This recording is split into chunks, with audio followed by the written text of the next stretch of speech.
Good morning and welcome to the online devotion from Mount Gilead Church. My name is Mike Bridgewater and I'm the operations director here at the church building. And I have a guest with me today. I'm Rob Thompson. Rob's the adult discipleship minister here at the church. Been a lot of activity at the church building these last few weeks. We're looking at summer coming up. We've got the Gaithers in June. One of the things that hasn't really been advertised too much, it's with the Morgan County Community Concert Association, we have a group here Saturday night called Veritas. Yeah. Which will be, I think it's going to be a really good show. I'm looking forward to coming to that. I think it starts at 6 p.m. on Saturday night. We have the relationships sermon series that we're in right now, so we encourage you to come join us this Sunday. And Jeff, our senior minister, will be delivering the message. And we have prime time next Thursday. So for those of us that are 55 and older, it's a great time to come together and have fellowship. We have a guest speaker coming in. It was actually, I don't recall the gentleman's name. It was a guy that was one of the characters in the movie Hoosiers. In the movie Hoosiers, he's a minister or on staff over at Greenwood Christian Church. He's going to come and talk at that. Yeah. And then we have something exciting to share about life groups. So we're going to be launching life groups in September, and we've been putting a lot of work into this, and we recognize that we grow spiritually in community with others and fellowship with others, and so we're really wanting to focus on our small groups, our life groups here, and so just watch for messaging on that. We're putting it together, and you'll hear more about it, and we'll advertise more about it, but that's going to launch in September, so look forward to that.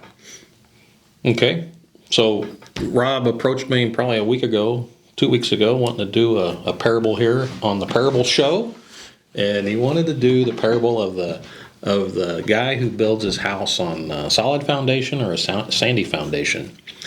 And you can find that parable in actually the book of Matthew or the book of Luke. We're going to look at the book of Luke. It comes at the end of a scene which is known as the Sermon on the Plain. It says early in the thing, they come down to a level place. It could be the same sermon as Sermon on the Mount. It might be, it might not be, doesn't really matter. Both of those sermons end, though, with this parable of building your house on a solid foundation. The wise and the foolish. There's a lot of stuff going on leading up to this. And when he talks about life, how hard life is, he's chosen the 12 apostles at this point. He's named them there in the book. And he's done a lot of healing, right? Huge crowds following around, healing people. And then he gives this Sermon on the Plain or the Sermon on the Mount. And at the end of the sermon, there's 4 parables that he tells the people listening. And the last one is this one about the wise and foolish builders. So, Rob, if you want to get into that parable with us. Yeah, let's paint a picture here in our mind's eye. We see these folks, they're coming to Jesus for healing, they're coming to hear his teaching, and but it does say earlier in Scripture that he was healing a lot of the folks, and so you can just imagine people calling on his name, calling on Jesus. Many of them perceived him at that point maybe as the Messiah that they had been waiting for, some maybe as a prophet or just a great healer, but either way, they're coming to him saying, Jesus, Jesus, help me, heal me. And so Jesus starts in Luke 46, why do you call me Lord, Lord, and do not do what I say? As for everyone who comes to me and hears my words and puts them into practice, I will show you what they are like. They are like a man building a house who dug down deep and laid the foundation on rock. When a flood came, a torrent struck that house, but could not shake it because it was well built. But the one who hears my words and does not put them into practice is like a man who built a house on the ground without a foundation. The moment the torrent struck that house, it collapsed, and its destruction was complete. And those are very strong words there, especially at the very end. Yeah. It collapsed, and the destruction was complete. Yeah, building a foundation. When we built the worship center 4 years ago, I mean, they spent so much time getting the ground ready and getting the foundation laid. Yeah. Now, and you oversaw that project, right? Yeah, and it was just amazing to see, the care and the all the time and effort that went into making sure that the foundation was in the right place, because there's just as much building below ground as there is above ground. If you've ever been in a big city or where they're building a skyscraper, they dig a very deep hole to build a foundation, because if your house isn't built on a good foundation, it's going to collapse. I mean, you've got some personal experience earlier this year and late last year with your foundation. You've got a very old house. Right. Yeah. So Jenny and I, we have a home in Plainfield. It's a 2-story old red brick farmhouse. It's a beautiful home. It's just over 150 years old. And so there is part of the house sits on an unfinished basement, and then we've got some crawl space. But 150 years, and we've had some settling and some areas of concern, and so we've had some considerable work done, and it's just amazing to get down there and see what it takes to support a structure like that, and to keep the home secure and safe. And we want to protect our investment.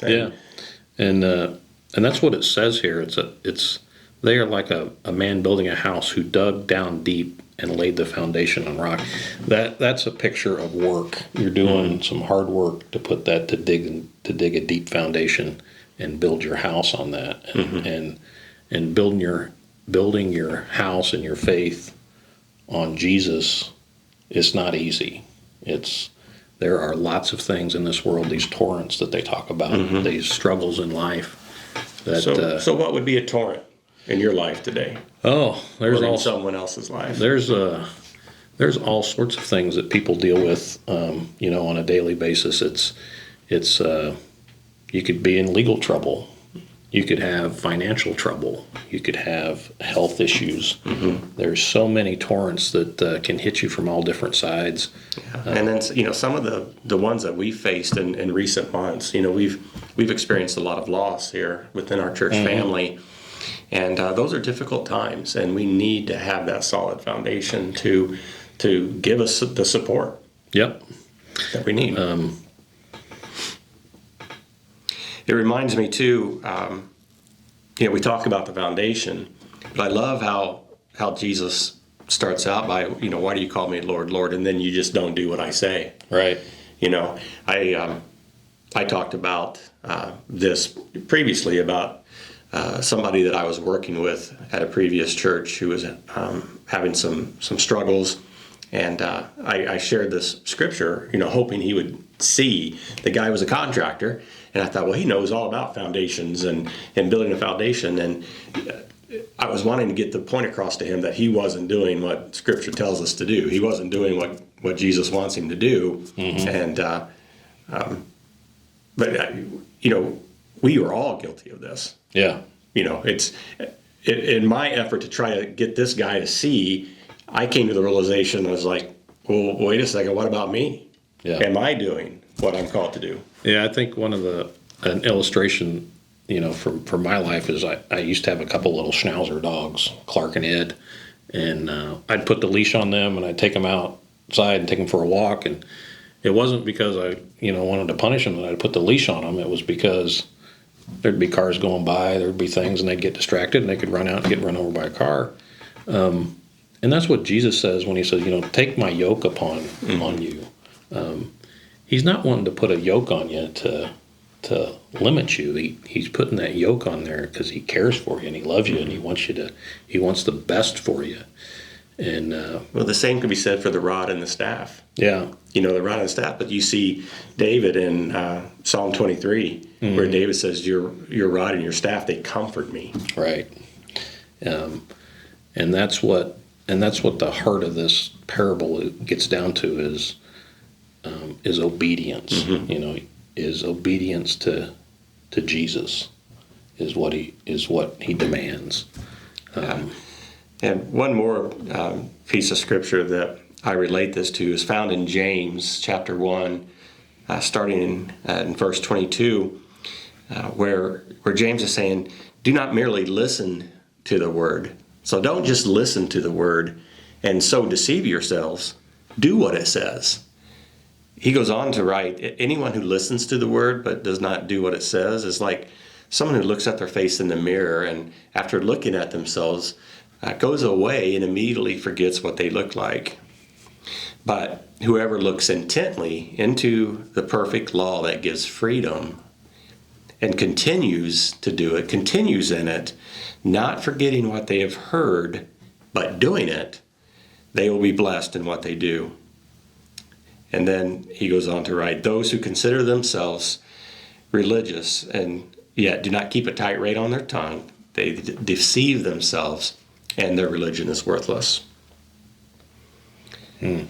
Yeah, that's it's one thing to sit in a sermon and listen to it and agree with it and think that means something, but it's actually when you leave and go do it and live it every day. That is what we're called to do.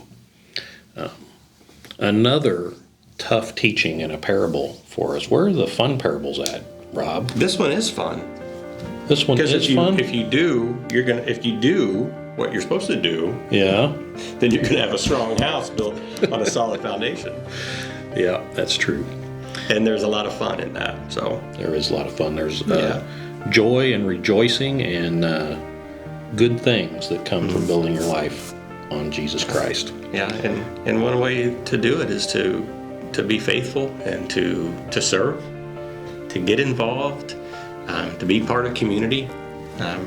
And so we invite you, if you don't have a church or if you know someone who doesn't have a church, invite them this Sunday. Invite them to come to Mount Gilead and learn more about what it means to have fellowship and to do as Jesus tells us to do in Scripture. Yep. All right. Well, that's all we have for you today. Thanks for joining us. Hope to see you here on Sunday. We have services at 9 o'clock or 10:30. You can join us here in the building, or if you're not around Mooresville, you can join us online. Have a great rest of your Friday. Bye-bye.